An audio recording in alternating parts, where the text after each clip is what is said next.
اعوذ باللہ من الشیطان الرجیم بسم اللہ الرحمن الرحیم۔ عزیزان گرامی، جیسا کہ ایام فاطمیہ کے ایام ہیں اور باقاعدہ طور پہ ہم قبلہ کے ساتھ جو ہے نا سوال و جواب کی نشست کا آغاز کرنے جا رہے ہیں۔ آپ کو جو بھی سوال و جواب ہوں گے وہ یوٹیوب پہ آپ ہم سے کویسچن کر کے پوچھ سکتے ہیں اور انشاءاللہ تعالی آپ سب کو جو ہے نا سوالوں کے جواب مل جائیں گے۔ بی بی کے ایام ہے قبلہ، تو بی بی ہمارے لیے اسوہ ہیں، تو خصوصاً خواتین کو بی بی فاطمہ الزہرا سلام اللہ علیہا کی سیرت سے کیا سیکھنا چاہیے؟ بسم اللہ الرحمن الرحیم۔ میں بھی تمام مومنین کی خدمت میں ایام فاطمیہ کی مناسبت سے تسلیت عرض کرتا ہوں۔ آپ نے جو سوال کیا ہے بہت مہم ہے کہ حضرت صدیقہ طاہرہ سلام اللہ علیہ ہمارے لیے اسوہ ہیں، تو اس عنوان کو ہم کس طرح سمجھیں اور ہم سیدہ سلام اللہ علیہ کی تعاسی کریں، اور خصوصاً ہماری خواتین جو ہیں وہ بی بی دو عالم کے جو ہے وہ کردار کو اپنائیں۔ دیکھیں، اس میں جو بنیادی ترین چیز میں آپ کی خدمت میں عرض کروں کہ سب سے پہلا یہ کہ خود قرآن کریم نے اسوہ کے موضوع کو ڈسکس کیا ہے۔ رسول اللہ صلی اللہ علیہ وسلم کی شخصیت جو ہے وہ اسوہ ہے تمام مسلمانوں کے لیے، مومنین کے لیے، جو بھی اللہ کا قرب حاصل کرنا چاہتے ہیں ان کے لیے۔ لَقَدْ كَانَ لَكُمْ فِي رَسُولِ اللَّهِ أُسْوَةٌ حَسَنَةٌ، سورہ احزاب کی یہ آیت ہے، تو 21 نمبر آیت ہے۔ خداوند متعال فرماتا ہے کہ بے شک بالتحقیق رسول اللہ صلی اللہ علیہ وسلم کی شخصیت میں تمہارے لیے اسوہ حسنہ ہے، یعنی بہترین نمونہ ہے ان کی شخصیت۔ تو اسی طریقے سے سیدہ سلام اللہ علیہ کیونکہ پیغمبر کے فرامین کے مطابق بضع پیغمبر ہیں، فاطمہ تو بضعۃ منی، میرے وجود کا ٹکڑا ہیں، تو سیدہ سلام اللہ علیہ در حقیقت وارثہ ہیں پیغمبر کے علم کی، ان کے عمل کی، ان کے کردار کی۔ تو سب کے لیے سیدہ کی شخصیت کو سمجھنا اور ان کی سیرت کی تحسی کرنا ضروری ہے۔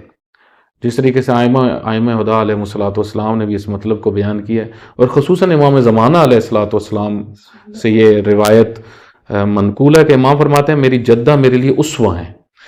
اسوہ اصل میں اس کردار کو اپنانا ہے، اس شخصیت کے کردار، اس کے عمل، اس کی زندگی کو اپنے زندگی میں لے کے آنا۔ آپ دیکھیں، میں یہاں پہ خلاصتاً جو آپ کی خدمت میں عرض کرتا ہوں اس سوال کا جو جواب ہے وہ یہ کہ آپ گزشتہ جتنے بھی ادیان ہیں ان میں آپ دیکھیں کہ جو بڑی شخصیات ہیں، مثلا یہود کے نزدیک یا نصارہ کے نزدیک، انہوں نے ان شخصیات کو، ان کے وہ فضائل بھی پڑھتے ہیں، مناقب بھی پڑھتے ہیں، ان کے جو ہے وہ قصیدے بھی پڑھتے ہیں۔ آج بھی آپ دیکھیں اسی طرح مسیح جو ہیں وہ حضرت عیسیٰ علیہ السلام، حضرت مریم، ان کے فضائل مناقب بیان کرتے ہیں۔ اور دوسری چیز آپ کو ان کے نظر آئے گی کہ وہ ان سے حاجات بھی بہت طلب کرتے ہیں، یعنی یہ دو چیزیں آپ کو ان میں نظر آئیں گی۔ لیکن جو چیز حضرت مریم صلوات اللہ علیہ سے لینی چاہیے تھی، ان کا کردار، ٹھیک ہے، ان کی گفتار، ان کی پاکیزگی، پھر خصوصاً خواتین، آج آپ دیکھیں کہ ان ادیان کے اندر حضرت مریم صلوات اللہ علیہ والا کردار ان خواتین میں نظر نہیں آتا، یعنی مسیح خواتین میں وہ نظر نہیں آتا۔ اسی طرح یہودی خواتین میں بھی وہ کردار نظر نہیں آتا، بلکہ وہ بہت فاصلے پہ ہیں اس کردار سے، یعنی وہ پاکیزگی، اور یہاں پہ تو آپ بالکل اس کے برعکس دیکھیں گے، یعنی نہ طہارت نفس ہے، نہ عفت ہے، نہ حیا ہے، بلکہ آج تو مغرب کی زمین جو وہ بے حیائی کا مرکز بن چکا ہے۔ حتیٰ جو مسیح بھی ہیں، جو اپنے آپ کو ابھی بھی مسیحیت کا پابند کہتے ہیں، آپ ان کی زندگی میں دیکھیں، ان کے عمومی آپ رفتار دیکھیں تو آپ کو وہ کردار نظر نہیں آئے گا۔ تو اصل جو سیدہ سلام اللہ علیہ کی شخصیت میں ہم نے وہ نمونہ ہے، اور وہ کردار، اس میں کیا حیا، حیا مردوں کے لیے بھی ہے، خواتین کے لیے بھی ہے، اور ایک پہلو حیا کا خاص طور پہ خواتین کے لیے آ جاتا ہے، ٹھیک ہے، اور پھر عفت کا موضوع ہے، خواتین کی پاکیزگی، پاک دامنی۔ آج آپ دیکھیں آج کی سوسائٹی میں سب سے جو مہم مسئلہ ہے وہ پاک دامنی کا ہے، یعنی مغرب کے میڈیا نے آج آپ دیکھیں ہماری بچیوں کو، ہماری خواتین کو جو ہے امت مسلمہ کی بچیوں کو وہ پاک دامنی سے نکال رہے ہیں، وہ حیا سے نکال رہے ہیں، وہ عفت سے نکال رہے ہیں۔ تو بس اس میں جو ہم نے جو ایام فاطمیہ کی ایک بنیادی ترین چیز ہے وہ یہ کہ خواتین کے متعلق جو انحرافی نظریات، ماڈرن ازم کے عنوان سے یا اور جتنی بھی وہ اصطلاحات ایجاد کرتے ہیں اس کے لیے کہ خواتین اس طرح کریں، حتیٰ وہ حقوق کا پرچار بھی کرتے ہیں جو خواتین کے لیے، اس کے اندر بھی وہ ایک دھوکہ ہے۔ اصل جو حقوق کی بات ہے وہ اسلام نے سکھائی ہے، سیدہ سلام اللہ علیہ کی شخصیت سے سیکھیں۔ پھر شخصیت سیدہ کا اسوہ جو ہے وہ آپ دیکھیں فیملی کی زندگی میں کس طرح وقت گزارا، پھر جب چھوٹی تھی رسول اللہ صلی اللہ علیہ وسلم کے ساتھ کس طرح دفاع کرتی تھی ان کا، کس طرح ان کی نہضت میں ان کے ساتھ تھی، پھر حضرت امیر المومنین کے ساتھ ان کی نہضت میں کس طرح ساتھ دیا، یعنی اجتماعی زندگی، فردی زندگی، عائلی زندگی، آپ خاندان میں فیملی کے ساتھ جو وقت گزارا اس میں ہانیہ سیدہ سلام اللہ علیہ کو کہا جاتا ہے، مطلب ہمدرد، شفیق، اپنے فیملی بچوں کے ساتھ شفیق، مربیہ، ایک بہترین۔ اور علامہ اقبال نے بھی آخری اس سوال کے جواب میں آخری چیز میں عرض کروں، آپ دیکھیں علامہ اقبال رحمۃ اللہ علیہ جو جوہر شناس تھے، جوہر یعنی جواہرات میں سے بھی سب سے قیمتی جوہر انہوں نے نکالا ہے۔ اتنے اصحاب پیغمبر اکرم صلی اللہ علیہ وسلم، اتنی صحابیات ہیں، ازواج پیغمبر یعنی بیویاں ہیں رسول اللہ صلی اللہ علیہ وسلم کی، لیکن ان سب میں علامہ اقبال نے کسی کو بھی اسوہ امت کی خواتین کے لیے قرار نہیں دیا۔ مادران را مزرع تسلیم را حاصل بطول، مادران را اسوہ کامل بطول، یعنی ماؤں کے لیے اسوہ جو ہیں وہ سیدہ فاطمہ الزہرا سلام اللہ علیہ، بیویوں کے لیے بھی اسوہ جو ہیں وہ سیدہ فاطمہ الزہرا سلام اللہ علیہ ہیں، بیٹیوں کے لیے بھی اسوہ جو ہیں وہ سیدہ فاطمہ الزہرا سلام اللہ علیہ۔ بس علامہ اقبال نے آپ دیکھیں جو جوہر شناس ہیں، انہوں نے اصل پہلو کون سا ڈسکس کیا سیدہ کا؟ وہ اسوہ ہونا۔ اس وجہ سے فرماتے ہیں کہ صدق و صفا یعنی بچوں کے اندر جو پاکیزگی آتی ہے وہ بھی کہاں سے آتی ہے؟ ماؤں سے۔ یعنی اگر معاشرے کی مائیں بری ہو گئی تو پھر آپ کی سوسائٹی میں اچھے لوگ کبھی بھی پرورش نہیں پائیں گے۔ تو یہ اسوہ ہونے کا پہلو ہے۔ جی ماشاءاللہ قبلہ، بہت خوبصورت گفتگو آپ نے کی۔ ابھی ایک سوال اور اس پہ مزید جو ہے نا کہ حضرت بی بی فاطمہ الزہرا سلام اللہ علیہ کے قیام کا بنیادی ترین مقصد کیا تھا؟ خصوصاً جو شیعہ میں ڈسکس کیا جاتا ہے نا وہ ہم زیادہ فدق کو لیتے ہیں، تو اس کے بارے میں ذرا روشنی ڈالیں۔ جی بالکل، آپ نے بہت بنیادی سوال پوچھا ہے کہ سیدہ سلام اللہ علیہ کا قیام جو ہے، یعنی جو بعد از وفات رسول اللہ صلی اللہ علیہ وسلم جو حالات پیش آئے اور جو ہے وہ خلیفہ کا انتخاب کیا گیا سقیفہ کے اندر، اس نظام کو اس سیدہ سلام اللہ علیہ نے قبول نہیں کیا، یعنی جو سقیفہ کے اندر جو نظام وجود میں آیا اس کو قبول نہیں کیا۔ کیوں؟ کیونکہ سیدہ فاطمہ الزہرا سلام اللہ علیہ نے غدیر کے منظر کو دیکھا تھا اور امام شناس تھی، پیغمبر اکرم صلی اللہ علیہ وسلم کی قریبی ترین شخصیات میں سے تھی، اور سب اہل علم نے جو احادیث اس موضوع پہ نقل کی ہیں، سیدہ سلام اللہ علیہ کی عظمت، ان کا مقام، انت سیدۃ النساء العالمین، تو یہ حدیث اہل سنت کے منابع اولیہ میں آئی ہے کہ اے فاطمہ آپ تمام خواتین کی سردار، ٹھیک ہے، یہ منصب ہے ایک۔ آپ دیکھیں کیسی کیسی خواتین ہیں پاکیزہ جو پوری تاریخ میں گزری ہیں، ٹھیک، ان سب سے بڑھ کے سیدہ فاطمہ الزہرا سلام اللہ علیہ۔ تو یہ مقام جو ہے، اور اسی طریقے سے پیغمبر اکرم صلی اللہ علیہ وسلم نے فرمایا کہ جو سیدہ کو غضبناک کرے گا اس نے مجھے غضبناک کیا۔ یہ منابع اول، یعنی بخاری اور مسلم سے یہ آپ کو صحیح بخاری اور مسلم میں یہ حدیث آپ کو ملیں گی، اور اس طرح دوسرے منابع میں تو بہت زیادہ ہے، ٹھیک ہے۔ تو آپ دیکھیں کہ اب سیدہ سلام اللہ علیہ نے جب جو سقیفہ کے اندر جو انتخاب خلیفہ ہوا اس سسٹم کو جب قبول نہیں کیا، تو یہ اس وقت جو تھا ایک بہت بڑا ریئیکشن تھا سیدہ کی طرف سے ان حالات میں۔ اگر آپ دیکھیں یعنی سیدہ ان شخصیات میں سے ہیں اور مہم ترین شخصیت ہیں، یعنی چند لوگ تھے جو غدیر کے موقف پہ باقی تھے، چند اصحاب پیغمبر اکرم صلی اللہ علیہ وسلم، اور ان میں ایک دختر پیغمبر ہے، ٹھیک ہے، جو آپ سمجھ لیں کہ اس میں فرنٹ پہ تھی اور مین موقف رکھنے والی تھی کہ ہم علی ابن ابی طالب علیہ السلام کو، اگرچہ ان کی زوجہ امیر المومنین کی، لیکن اس سے بھی پہلے کا جو مرحلہ ہے دیکھیں، ایک ہے نظام دین، اس میں آپ کا حاکم کون ہے، امام وقت کون ہے، ٹھیک ہے، اس میں سیدہ سلام اللہ علیہ آتی ہیں اور اس نظام سقیفہ کے بنے ہوئے نظام کو رد کرتی ہیں، قبول نہیں کرتی، اور پھر خطبہ ارشاد فرماتی ہیں۔ وہ خطبہ بھی اس قیام کا حصہ ہے جس کو خطبہ فدقیہ سے آج کل یاد کیا جاتا ہے. آپ نے جو لفظ بھی استعمال عموماً ہمارے یہاں کہا جاتا ہے فدق، نا لفظ درست جو ہے وہ فدق ہے، فدق کی تعبیر درست ہے. تو سیدہ سلام اللہ علیہ کیونکہ ان کو جب اطلاع ہوئی، جو خطبہ ہے اس کو جن محققین علماء نے محدثین نے نقل کیا ہے، انہوں نے اس کے شروع میں اس کا پس منظر بیان کیا ہے کہ سیدہ کیوں آئی خطاب کرنے کے لیے وہاں پہ جو ہے وہ خطبہ دینے کے لیے. اس میں وہ لکھتے ہیں کہ جب سیدہ کو یہ علم ہوا کہ ان کے فدق کو غصب کر لیا گیا، ٹھیک ہے، کیونکہ فدق ایک وسیع جگہ تھی. بعض تعصب سے کہتے ہیں ایک چھوٹا سا پلاٹ تھا، ٹھیک ہے، ایسا نہیں ہے. تاریخی شواہد اگر آپ اس کے اوپر بہت سارے علماء نے علمی کتابیں لکھی ہیں، 500 صفحے میں، ہزار صفحے میں بھی کتابیں لکھی گئی ہیں خود صرف فدق کے اوپر. آپ صرف لغت کی کتابوں میں جا کے اگر فدق کے لفظ کی عربک لغت میں یا جب کہ ریسرچ کریں گے آپ کو پتہ چل جائے گا کہ یہ کوئی پلاٹ نہیں تھا، ایک بہت بڑی زمین تھی، باغات تھے، ٹھیک ہے، کہ جن کی بہت زیادہ آمدن تھی. اور یہ پیغمبر اکرم صلی اللہ علیہ وآلہ وسلم کو ملی تھی. یہ وہ جگہ تھی جہاں پہ مسلمانوں نے بغیر جنگ کے مسلمانوں کو یہ مل گئی تھی، ٹھیک ہے.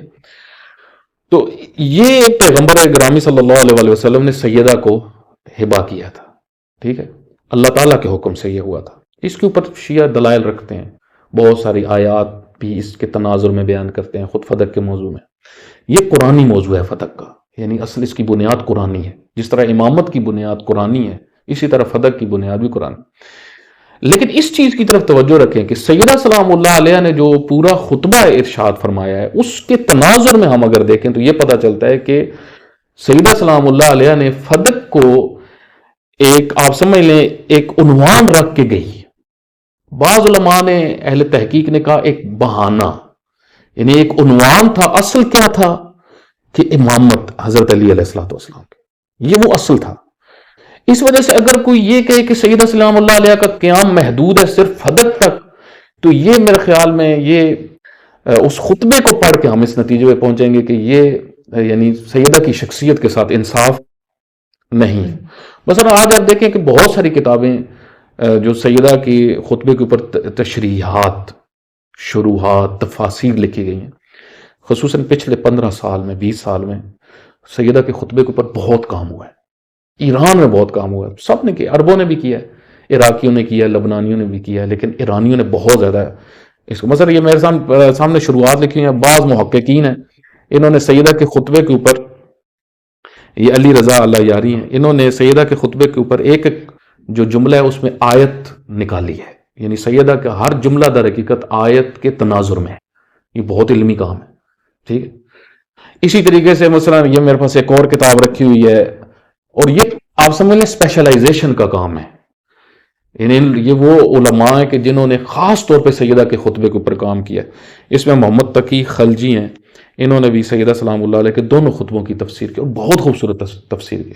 اس طرح ایک مشہور تفسیر جو سیدہ کے خطبے کی وہ آغا عزد الدین زنجانی، آیت اللہ العظمی، آیت اللہ عزد الدین زنجانی، ان سب نے یہ بات لکھی ہے. یعنی ان سب کا اتفاق ہے، ان محققین کا جنہوں نے سیدہ کے خطبے کے اوپر لکھا ہے. یہ کہتے ہیں کہ سیدہ کا اصل موضوع فدق نہیں تھا،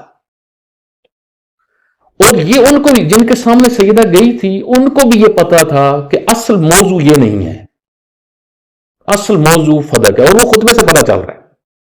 یعنی سیدہ نے خطبے کے اندر اگرچہ فدق کے موضوع کو بھی ڈسکس کیا ہے، لیکن بنیادی ترین جو عنوان وہاں پہ ڈسکس ہوا ہے وہ امیر المومنین کی امامت کا ہے. یعنی کلن امامت، نظام امامت، سسٹم آف حکومت اسلام میں جو ہے اس کو خاص طور پہ ڈسکس کیا، تاکہ امت مسلمہ کو، نسلوں کو یہ پتہ چل جائے کہ سیدہ نے جو قیام کیا تھا اس کی بنیادیں کس چیز پہ ہیں، امامت. لیکن پورا خطبے میں آپ دیکھیں توحید، حمد و ثنا، اور وہ عظمت پروردگار، اور پھر مسلمانوں کو دین، قرآن کی عظمت بیان کی، رسول اللہ کی عظمت بیان کی، رسول اللہ آپ کے ساتھ کیسے تھے، وہ آپ کے بارے میں کیا سوچتے تھے، یہ سارا کچھ بیان کیا. فلسفہ احکام بیان کیا. پھر اس کے بعد حالات حاضرہ جو اس وقت کے تھے وہ ڈسکس کیے، مسلمانوں کی کیفیت اس وقت کیا تھی وہ ڈسکس کی. تو یہاں سے پتہ چلتا ہے کہ فدق، آپ اس کو کہہ لیں کہ ایک ثانوی مسئلہ تھا امامت کے موضوع کے مطابق، یعنی اس کو مد نظر رکھا جائے ثانوی. اسی وجہ سے آپ دیکھیں یہ مشہور جملہ آپ نے سنا ہوا ہے کہ جب سیدہ سلام اللہ علیہ، ہم اکثر علماء سے یہ سنتے ہیں کہ جب فدق سیدہ سلام اللہ علیہ اس کے لیے گئی تو بعض یہ نقل کرتے ہیں کہ دے دیا گیا فدق، لیکن بعد میں کچھ رکاوٹ بنے. کیوں؟ انہوں نے کہا اگر یہ آج یہ مل گیا تو کل تو امامت کا موضوع بھی سیدہ پھر اس کو ڈسکس کر کے اور جو ہے وہ یعنی حقیقی امام جو ان کو سامنے لے آئیں گے. تو اس سے پتہ چلتا ہے کہ جن کے سامنے سیدہ خطبہ دے رہی تھی، یعنی وہ لوگ جو اصل اس میں تھے، ان کو جو ہے وہ اس چیز ان کو بھی پتا تھا کہ سیدہ سلام اللہ علیہ اصل جس مقصد کے لیے آئی ہیں وہ کیا ہے؟ امامت کا. اس وجہ سے امامت آج بھی آپ دیکھ لیں سب علماء، اس جو علمی لوگ ہیں، محققین ہیں، وہ یہی آپ کو کہتے ہوئے نظر آئیں گے کہ سیدہ سلام اللہ علیہ کے قیام کا بنیادی ترین مقصد جو ہے وہ امامت ہے. ٹھیک ہے، امام کون ہونا چاہیے، لیڈر کون ہونا چاہیے. اس وجہ سے سیدہ سلام اللہ علیہ نے سقیفہ کو قبول نہیں کیا. اور یہاں پہ پھر آپ دیکھیں کہ یہ بعض علماء جو کہتے ہیں نا کہ جو شیعہ کی بنیاد ہے، ٹھیک ہے، ایک تو ہے نا پیغمبر کے زمانے سے ہی شیعہ تھے، یہ ہمارے علماء نے ڈسکشن کی ہے، روایات بھی موجود ہیں، آیات کے تناظر میں بھی بعض چیزیں موجود ہیں. ٹھیک ہے، لیکن جو آپ یہ کہہ سکتے ہیں کہ اس کی جو تعمیر ہوئی ہے اس نظریے تشیع کی، وہ سیدہ کے قیام سے ہوئی ہے. اس وجہ سے سیدہ کا قیام جو ہے، اگر آپ امامت کو اس میں بعد میں لے آئیں اور کسی بھی موضوع، چاہے فدق یا کوئی اور موضوع، اس کو پہلے لے آئیں، تو یہ انصاف نہیں ہے سیدہ کی شخصیت کے ساتھ. جی ماشاءاللہ قبلہ، بہت اچھی آپ نے ڈسکشن کی. آپ کے جواب کے اندر نا ایک کویسچن آتا ہے کہ آپ نے فرمایا کہ بی بی نے جب خطبہ دیا تو وہاں پہ حمد و ثنا، توحید اور سب کچھ بیان کیا. تو اس میں آتا ہے کہ سیدہ بی بی فاطمہ الزہرا سلام اللہ علیہ گھر گھر گئیں، اور جس میں خصوصاً خطبے میں انہوں نے انصار پر کافی توجہ دی. تو اس کے بارے میں آپ کی کیا رائے ہے؟ دیکھیں، جو آپ نے سوال کیا ہے یہ بہت بنیادی ہے، اس میں اس چیز کی طرف ہمیں توجہ کرنے کی ضرورت ہے. اور آج اس موضوع کو ہم گہرائی سے سمجھیں کہ ایک تو ان حالات کی حساسیت، پھر سیدہ سلام اللہ علیہ کا موقف کیا تھا. ٹھیک ہے، اور اس کے لیے سیدہ نے پھر کتنی سٹرگل کی. اصل میں خطبے کو جب ہم پڑھتے ہیں تو ہمیں اس بات کا پتہ چلتا ہے کہ سیدہ سلام اللہ علیہ دین کو ایک نظام کے طور پہ دیکھتی ہیں، کیونکہ الہی شخصیت ہے. الہی شخصیات دین کو ایک نظام، یعنی ہر چیز دین کی زندگی کے متعلق جو ہے وہ دین نے بیان کی ہے، اور وہ آپس میں جڑی ہوئی ہے. مثلا سیاست کا مسئلہ ہو، معیشت کا مسئلہ ہو، قانون کا مسئلہ ہو، اسی طریقے سے حقوق کا مسئلہ ہو، اخلاق کا مسئلہ، یہ جدا نہیں ہے. آج آپ دیکھیں کہ ہمارے یہاں مختلف شعبے دین کے، بعض نے اخلاق اپنایا ہوا ہے، سیاست بالکل چھوڑی ہے. بعض نے معیشت کو پکڑا ہوا ہے، ٹھیک ہے، سیاست کو چھوڑا ہوا ہے. بعض نے حقوق کے موضوعات کو ڈسکس کرتے ہیں، اخلاق کو چھوڑا ہوا ہے. ٹھیک ہے، مگر جس طرح ہمارے سیکولر مسلمان بھی آپ کو ملیں گے، لبرل مسلمان بھی آپ کو ملیں گے. ٹھیک ہے، یعنی ہر نوعیت کا اپنی اپنی شکل میں ایک دین کی شکل پیش کر رہے ہیں. تو ایک تو سیدہ سلام اللہ علیہ کے خطبے میں ہمیں یہ چیز ملتی ہے، مسئلے کے یعنی غدیر امامت جو نظام ہے دین کا. ٹھیک ہے، امامت کو قرآن کریم نے بڑی تفصیل سے ڈسکس کیا. وَجَعَلْنَا أَئِمَّةً يَهْدُونَ بِأَمْرِنَا، یعنی ہمارا امر جو ہے، ہم نے، اللہ تعالیٰ فرماتا ہے ہم نے ہمیشہ ائمہ رکھے ہیں جن کے ذریعے سے ہم اپنے امر کو پہنچاتے ہیں. ٹھیک ہے، اسی طرح حضرت ابراہیم علیہ السلام کے متعلق فرمایا انی جاعلک للناس اماما، امامت. اس امامت کے موضوع کو قرآن سے استخراج کرنا اور سمجھنا پھر رسول اللہ کی احادیث میں جا کے، یہ بڑا مہم، کیونکہ سقیفہ بالکل اس کے یعنی اس کے مقابل میں ایک سسٹم ہے. ٹھیک ہے، جہاں پہ آپ دیکھیں کوئی رول آپ کو نظر نہیں آ رہا، کوئی رول نہیں نظر آ رہا. مثلا آپ دیکھیں خلیفہ اول کا انتخاب اتفاقی ہوا. سقیفہ کے اندر کیا تھا وہ آپ پڑھیں گے تو سب جنہوں نے محققین نے پڑھا ہوا ہے، یعنی وہاں پہ جو حالات تھے خود جو ہے وہ وہاں پہ بیان ہوا، جو وہاں پہ تھے انہوں نے کیا ہے کہ وہ ایک حادثہ تھا. ٹھیک ہے، اور وہ بیعت بھی ہوئی ایک یعنی آپ سمجھ لیں کہ ایک ایمرجنسی، کہ اب مسلمانوں کے پاس کوئی ایسا سسٹم تو ہے نہیں، تو ابھی ایک جلدی سے انہی میں سے ایک انتخاب کر لیا جائے. اچھا آپ دیکھیں کہ خلیفہ دوم کا جو انتخاب ہوا وہ خلیفہ اول ان کو انتخاب کر رہے ہیں. یعنی یہاں پہ بھی ایک الگ رول آ رہا ہے. پہلے کیا تھا؟ سب کے سامنے خلیفہ اول کے ہاتھ کے اوپر ہاتھ رکھا گیا، چند لوگوں نے جلدی سے رکھا اور اس سے بیعت ہوئی اور اعلان ہو گیا. یعنی آپ کے پاس کوئی سسٹم نہیں ہے کہ جس میں آپ خلیفہ کا انتخاب کریں یا امام کا انتخاب کریں. ٹھیک ہے. اچھا بعض آج کل محققین مثلا وَأَمْرُهُمْ شُورَى بَيْنَهُمْ، ٹھیک ہے، شورا کو مثلا لے کے آتے ہیں، بحث کرتے ہیں کہ شورا کے ذریعے سے. تو یہاں پہ کہاں پہ شورا ہے؟ خلیفہ اول کو انتخاب کرتے ہو کہاں پہ شورا ہے؟ ٹھیک ہے. پھر دوسرے خلیفہ کو جب انتخاب کیا گیا وہاں پہ کہاں پہ شورا ہے؟ وہاں پہ تو کتابوں میں جو نقل ہوا ہے کہ مثلا بعض میں ہے کہ خلیفہ سوم جو ہے وہ کھڑے ہوئے تھے خلیفہ اول کے پاس اور ان کو انہوں نے نام لکھوایا خلیفہ دوم کا. ٹھیک ہے. اسی طرح جو ہے وہ بعض اور چند لوگ کھڑے ہوئے تھے تو خلیفہ اول دنیا سے جا رہے تھے، انہوں نے کہا کہ میرے بعد حضرت عمر ہے. ٹھیک ہے. اب جب تیسرے خلیفہ کا انتخاب ہو وہاں پہ 6 رکنی شورا تھی، لیکن اس میں بھی شرط کیا لگائی گئی کہ آخر میں ووٹ جس طرف عبد الرحمن بن عوف کا چلا گیا. یعنی وہاں پہ بھی آپ دیکھیں کہ اس طریقے سے ایک ماحول بنایا گیا. اور اس سے پتہ چلتا ہے کہ ایک وہ شیعہ کا جو قرآنی نظریہ ہے کہ امامت من اللہ ہے، اور رسول اللہ صلی اللہ علیہ وسلم نے غدیر میں اس کا اعلان کیا. اور یہ نقطہ بڑا مہم ہے، اس کے اوپر ہم انشاءاللہ پھر ایک اگر ہوا پوڈ کاسٹ بھی کی جا سکتی ہے کہ اس کے اوپر ہم تبصرہ کر سکتے ہیں کہ عقل کے تناظر میں بہترین فیصلہ بھی یہی تھا کہ رسول اللہ نے جو خود معین کیا تھا اللہ کے حکم سے، یہ کیونکہ اس سے اس وقت کے معاملات سارے حل اسی سے ہوتے تھے. ٹھیک ہے.